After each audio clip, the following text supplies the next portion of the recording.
dear students of class 11. Today our topic is the Ailing planet, the green momentous role by Nana Palkhivala. It is my second lecture pertaining to this important topic. This topic pertains to your lesson number 5 of your textbook Hornbill. It is your lesson number 5, page number 44. In my first lecture, I have given you an introduction about the green movement and its importance. You came to know that this movement, entitled the green movement, was started in New Zealand in 1972. Till the onset of this movement has progressed leaps and bounds and has not looked back. This movement has given us an awareness regarding our responsibility and obligation towards our earth and its environment.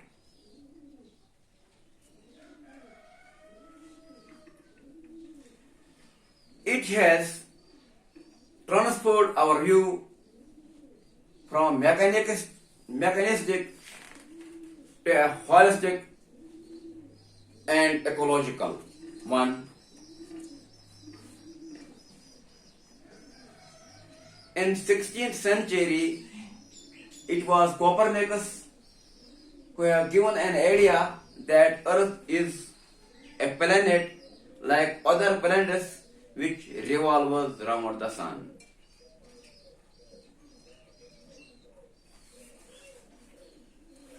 But when this movement was initiated in New Zealand in 1972, our viewpoint towards Earth changed and we began to think Earth as a living organism, an enormous being of which we are parts, having its own metabolic needs and vital processes which need to be respected and preserved.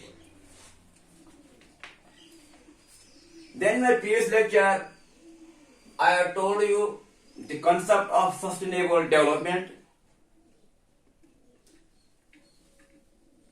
which was proposed in 1987 by the World Commission on Environment and Development. Concept of sustainable development. You know that this concept proposed by World Commission on Environment and Development defined the idea as development that meets the needs of present without compromising the ability of future generations to meet their demands. In a nutshell, I can say that this concept of sustainable development made upon we human beings obligatory that we should not utilize the environment of Earth. We should not pollute Earth's biological systems. It is ecosystem, it is environment, which would otherwise result in ecological crisis. Rather than we should utilize its resources for our own benefit, but keeping in view the needs of future generations, would be coming generations. We should use our earth, our resource of our earth, for our own benefit, but we should keep them safe for our future generations. This was the concept of sustainable development proposed in 1987 by World Commission on Environment and Development. Now, in today's lecture, it is my lecture number 2 pertaining to this chapter and continuation to lecture number 1, page number 44. Let us listen, open your textbook and listen carefully. In the zoo at Lasuka, Zambia, there is a cage where the notice reads, the world's most dangerous animal. Inside the cage, there is no animal but a mirror where you see yourself. Thanks to the efforts of a number of agencies in different countries, a new evidence has now dawned upon the most dangerous animal in the world. He has realized the wisdom of shifting from a system based on domination to one based on partnership. Know that the person who claims to be the crown of creation, that is the man, is responsible for deteriorating health of earth,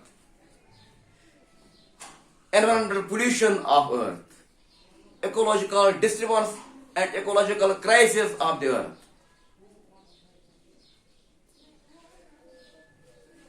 There is a zoo in Lusaka,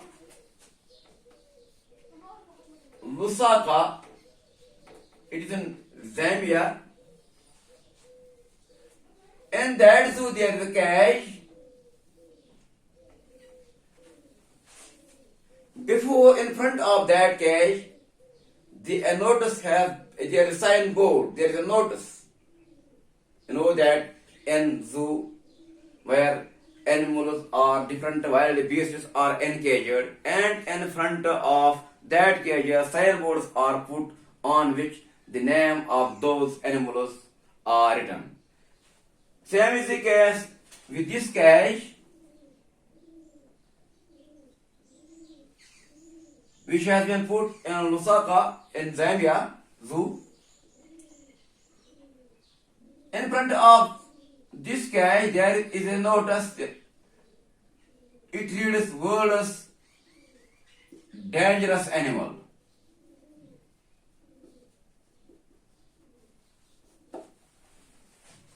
But in that cage, this cage is empty. In that cage there is a mirror. And when we visitors visit the zoo, we sit towards the cage, and in the cage we see our reflection.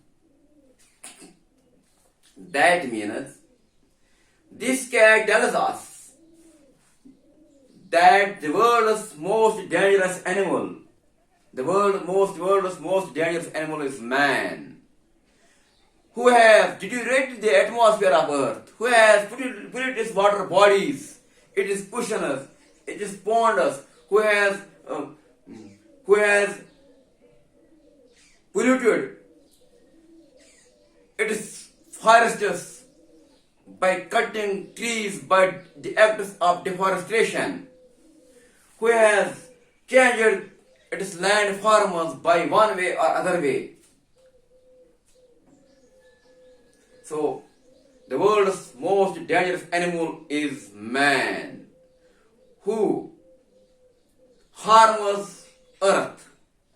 The earth which is suitable and fit for living, not only for human beings but also for enormous, unlimited number of other creatures. But it's a man who is so dangerous, who is making this earth unfit, unfit to live, not only for himself or for his further generations to come, but he is also making this earth unfit for other living creatures.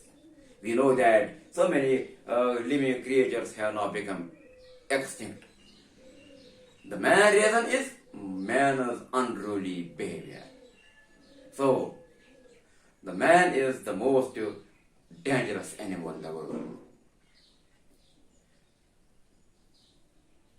Thanks to the efforts of a number of agencies in different countries, a new awareness has now dawned upon the most dangerous animal in the world. But due to the efforts of so many agencies in different countries, like this green movement, like the One Utsav movement in India, plantation drive and plantation movement in different countries, save the environment campaigns in different countries. This an awareness has dawned upon this dangerous animal, that is man. He has now begun to realize, he has realized the wisdom of shifting from a system based on domination to one based on partnership. Due to the efforts of these momentous initiated by environmentalists, earth lovers, animal lovers, this man has now learned to live in harmony with other species living on this globe.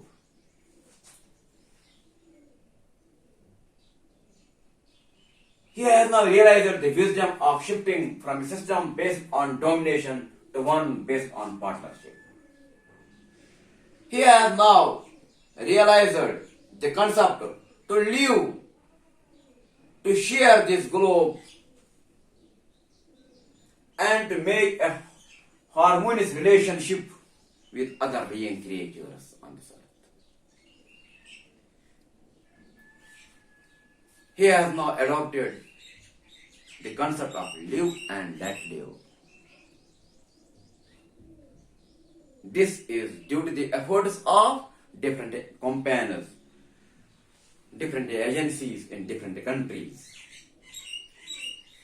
Scientists have catalogued about 1.4 million living species with which man shares earth.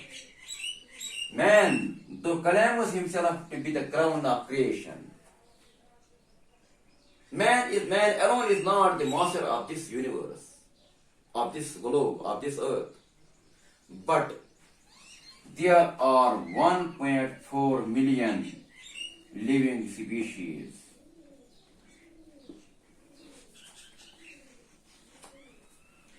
including man, who have been catalogued by scientists. Estimates vary widely as regards the still uncatalogued living species. Biologists reckon that over 3 to 100 million other living species still languish unnamed in ignominious darkness. Though scientists have catalogued 1.4 million living species, but there are estimates that there are still 3 to 100 million other living species which scientists tell which are uncatalogued now, and which are beyond the notice, which have not yet been noticed by scientists. Now, one of the early international commissions which deal to inter area means, among other things, there was an early international commission with the questions of ecology and environment was the Bandit Commission. There was a commission, a world commission, set by environmentalists, which was having other concerns, which was regarding other issues, but one of the issue of this was the question of ecology and environment. Ecology and Environment. And this commission was known as Branded Commission. Branded Commission. And this commission was represented by a distinguished Indian whose name was L.K. Jha. L.K. Jha represented India in this world famous Branded Commission. The first Branded Commission raised the question: are we to leave our successors as scorched planet of advanced deserts, impoverished landscapes, and ailing environment? In this commission, in the report of this commission, a question was highlighted, a question was debated. That was: are we humans who are presently living on this globe,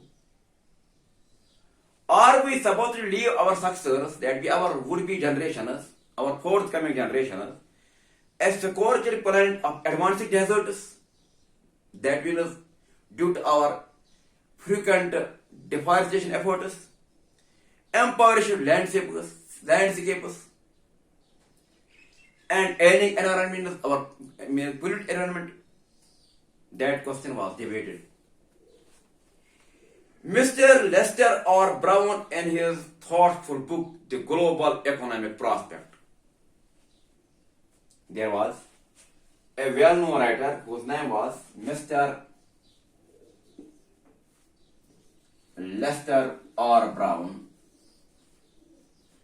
who has authored so many books. In one of his book, thoughtful book, the name of the book is The Global Economic Prospect, points out that Earth's principal biological systems are four.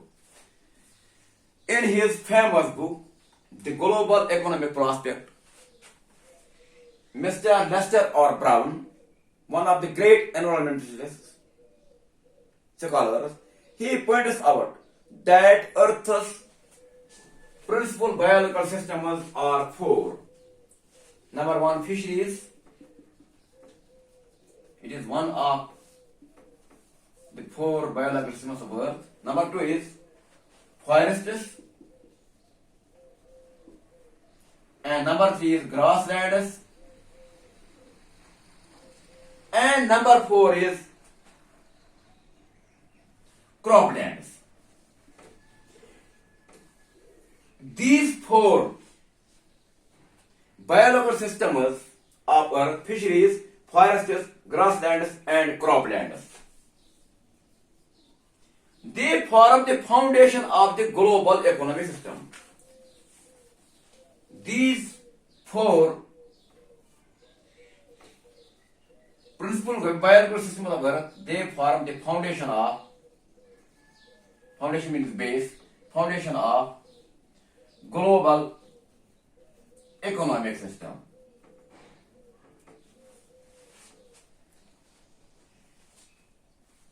This has been mentioned by Lester R. Brown in his book, The Global Economic Report, that Earth is having four principal biological systems entitled fisheries, forests, grasslands, and croplands, and these four principal biological systems of Earth form the foundation of global economic system. In addition to supplying our food, these four systems provide virtually all the raw materials for industry except minerals and petroleum derived synthetics. These four biological systems of Earth, they supply humans food, not only food, but these will provide virtually all raw materials, crude materials for industry, for running industries, except minerals and petroleum, which we get from beneath the earth.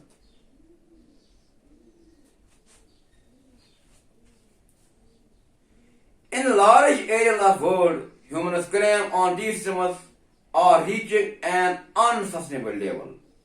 In large areas of the world, human claims on these systems are reaching an unsustainable level, a point where their productivity is being impaired. When this happens, fisheries collapse, forests disappear, grasslands are converted into barren wastelands, and croplands deteriorate.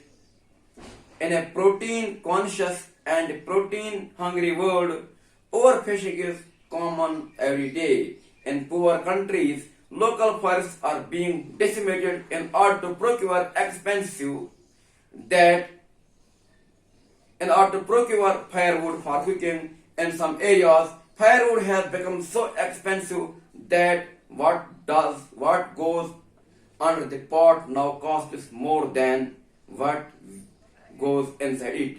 Since the tropical forest is, in the words of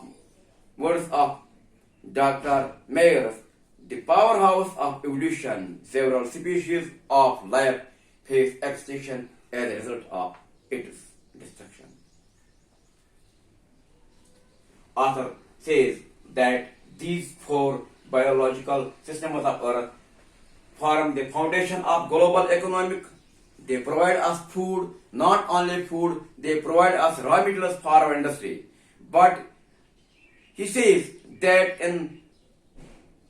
he thinks that in large areas of the world, humans claim that these four systems, biological systems of Earth, they are reaching an unsustainable level.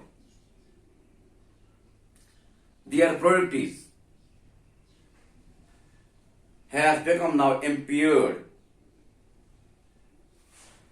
Fisheries, forests, grasslands, croplands, they seem to be ill. They are ailing. Their productivity seems impaired. Humans are ruthlessly using it.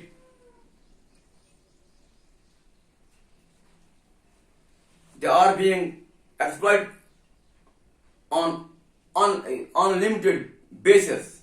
They are being used not with the limits now by humans. He says that when this happens, when this condition appears, fisheries will collapse, forests will disappear, grasslands will be converted into wastelands, and croplands deteriorate. As a result, we will feel hunger and starvation. Human beings will suffer. He says that since the countries, so many poor countries are protein hungry, so what they do to overcome this condition? Overfishing is common every day there. Poor countries says that local forests are being decimated. Decimated means reduce drastically local forests. For what purpose these local forests in poor countries, local forests are decimated, they are reduced drastically, they are being cut for firewood. In order to procure firewood for cooking. He says that there are so many countries where firewood has become so expensive that what goes under the pot now costs more than what goes inside it. Since the tropical forest is in the world of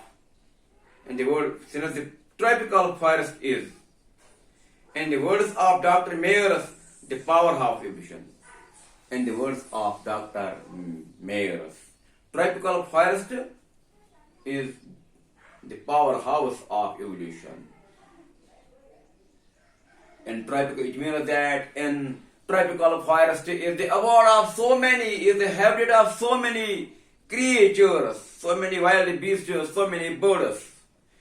Several species of life face extinction as a result of destruction. When these tropical forests are being cut alarmingly, when they are reduced, when deforestation is being done, these wild beasts, these birds who are living in these forests they face extinction as a result of this destruction.